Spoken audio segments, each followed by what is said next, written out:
Hello friends, इस video में हम सीखेंगे वेरिएबल्स, एक्सप्रेशंस और इक्वेशंस के बारे में। तो सबसे पहले हम एक मैथस्टिक पैटर्न कंसिडर करते हैं। उससे हम वेरिएबल्स और एक्सप्रेशंस और इक्वेशन समझने में हमें आसानी होगी। ठीक है, तो मैथस्टिक पैटर्न में हमें क्या करना है। Suppose we want to make pattern of letter C using matchsticks। हम एक C का पैटर्न बनाएंगे मैचस्टिक्स की हेल्प से। ठीक है, तो हमें मान लो एक C बनाते हैं। टू मेक वन C, अभी सबसे पहले वन से शुरू किया, अब एक C बना रहे हैं हम। हमें कितनी मैचस्टिक्स चाहिएंगी? वी नीड, अभी देखते हैं कितनी मैचस्टिक्स चाहिएंगी हमें, चेक करते हैं बना के। तो जब हमें एक सी बनाना है तो हम यूजिंग मैच स्टिक्स, तो हम कैसे बनाएंगे? मान लो आपके पास एक मैच स्टिक ये हो गई, एक ये हो गई और एक ये बन गई। तो आपने टोटल कितनी यूज़ करी है? 1, 2 और 3। तो आपके पास एक सी बनाया आपने मैच स्टिक से, तो यू नीड 3 मैच स्टिक्स। ठीक है, अगर हम मान लो to make 2 seize,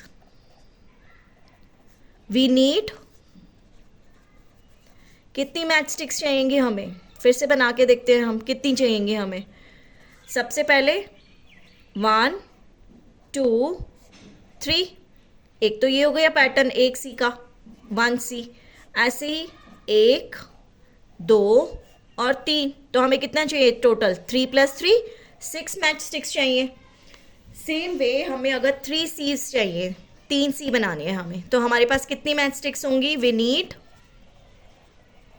how many matchsticks? Let us check कितनी चाहिए हमें matchsticks. This is 1 matchstick, this is 2, this is 3। एक सी बन गया। 1, 2, 3, 1, 2, 3। तो आपके पास 3, 3, 3 9 मैच स्टिक्स। अगर हमें मान लो क्वेश्चन में आपके पास है, मान लो कि tell me how many matchsticks do you need to make 100 C, तो क्या आप 100 सी बनाओगे? नहीं ना। तो इसके लिए हमें क्या है, हम चेक करते हैं, ऑब्जर्व करते हैं बेसिकली कि जब हमने एक सी बनाया तो कितने मैच स्टिक्स चाहिए? 3। जब 2 बनाए तो कितने चाहिए? 6। 3 बनाया तो आपके पास क्या rate is sum coming out to be a multiple of 3। 3 के मल्टीपल में आ रहे हैं 3, 3 2 6, 3 3 9, है ना।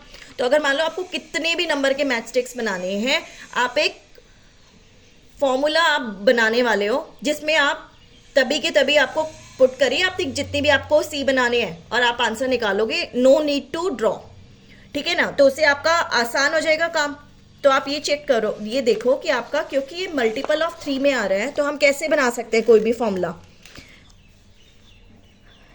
For n number of C, n number of C, we need, जब 1 C चाहिए था तो 3 चाहिए थी स्टिक्स। 2 के लिए कितना चाहिए था? 6, जिसे आप लिख सकते हो 3 × 2। 3 के लिए कितना हुआ? 9। तो आप n नंबर के लिए क्या लिख सकते हो? 3 × n, जिसे आप लिख सकते हो 3n मैच स्टिक्स। तो आपके पास ये फॉर्मूला आपने जनरेट कर दिया। अब आपको 100 नंबर ऑफ सीज चाहिए, तो 3 × 100 that is 300 match sticks directly यहाँ से निकाल दोगे आप। ठीक है ना। तो ये जो 3n आया ना, इसमें जो ये n है ना, इसे आप बोलते हो वेरिएबल। क्यों बोलते हो वेरिएबल? क्योंकि ये वेरी कर रहा है, फिक्स नहीं है ना इसकी वैल्यू। ये 1 भी वैल्यू ले सकता है एंड कैन टेक 1, 2, 3, कोई भी नंबर ऑफ वैल्यूज ले सकता है ये, इसलिए इसे आप बोलते हो वेरिएबल। क्या बोलते हो इसे? Variable. Because it's value is not fixed, वो वेरी कर रही है। कोई भी आपको जितना भी आपको निकालना है आप उसमें डालोगे। इफ़ यू नीड कि मुझे 150 नंबर ऑफ सीज चाहिए, तो आप क्या करोगे? एन की वैल्यू डाल दोगे 150, तो 3 × 150 450 मैच स्टिक्स आ जाएंगी आपके पास। तो यहाँ जो ये वाला एन है, इसे आप बोलते हो वेरिएबल। क्लियर है। और जो ये 3n आया ना, इसे आप बोलते हो, इस पूरे को आप बोलते हो एक्सप्रेशन। क्या बोलते हो इसे? एक्सप्रेशन। तो this n you called variable and 3n means 3 × n you call expression. ये मतलब है वेरिएबल का और एक्सप्रेशन का। ठीक है, एक और एग्जांपल हम कंसिडर करते हैं। मान लो Leela is Radha's younger sister. Leela Radha की छोटी बहन है। एंड ऑल्सो गिवन क्या है, Leela is 4 years younger than Radha. और आपको क्या गिवन है कि लीला जो है ना वो 4 साल छोटी है राधा से। ये सेकेंड स्टेप में आपको ये मिला। अब आपको निकालना क्या है, right Leela's age in terms of Radha's age. ये आपको निकालना है। लीला, तो आपको इसमें निकालना है right Leela's age in terms of Radha's age. ये आपको निकालना है। ठीक है, तो सबसे पहले आप क्या करेंगे, लेट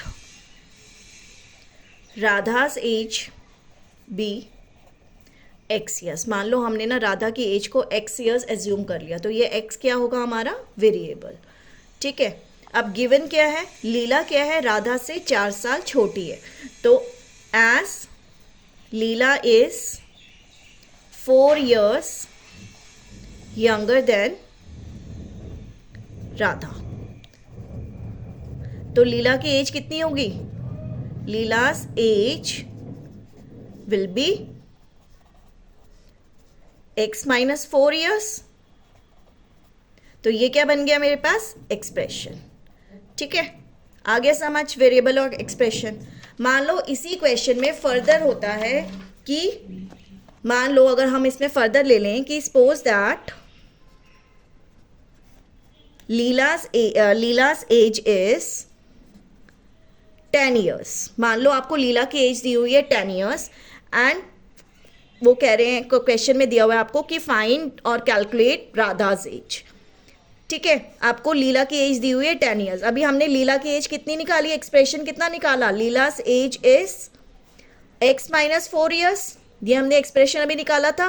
अब इसमें कितना दिया हुआ है, 10 years। तो हम लिख सकते हैं x minus 4 is equal to 10, ऐसे लिख सकते हैं।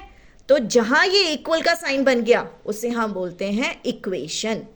समझ आया, जब x था वो है वेरिएबल, x माइनस 4 किया वो हो गया एक्सप्रेशन, और जब हमारे पास x minus 4 is equal to 10, जब यहाँ इक्वल का साइन आ जाता है तो वो बन गई हमारे पास इक्वेशन। क्लियर है। अभी आपको फर्दर क्वेश्चन में दिया है कि अगर लीला की एज 10 years है तो राधा की एज कैलकुलेट करो। ठीक है, तो x minus 4 is equal to 10। तो हमारे पास इक्वेशन है x minus 4 is equal to 10। Minus वाला साइन जब आप इक्वल टू के राइट साइड में लेके जाओगे ना तो यहाँ पे ये हो जाएगा प्लस। अगर यहाँ प्लस होता तो वो हो जाता माइनस। तो ये जब यहाँ पे माइनस 4 को आप इक्वल टू के दूसरी साइड लेके जाओगे तो हो जाएगा 10 प्लस 4 तो 40। तो आपके पास राधा की एज कितनी आ गई, राधा's एज इज 14 years। क्लियर है, ओके, थैंक यू।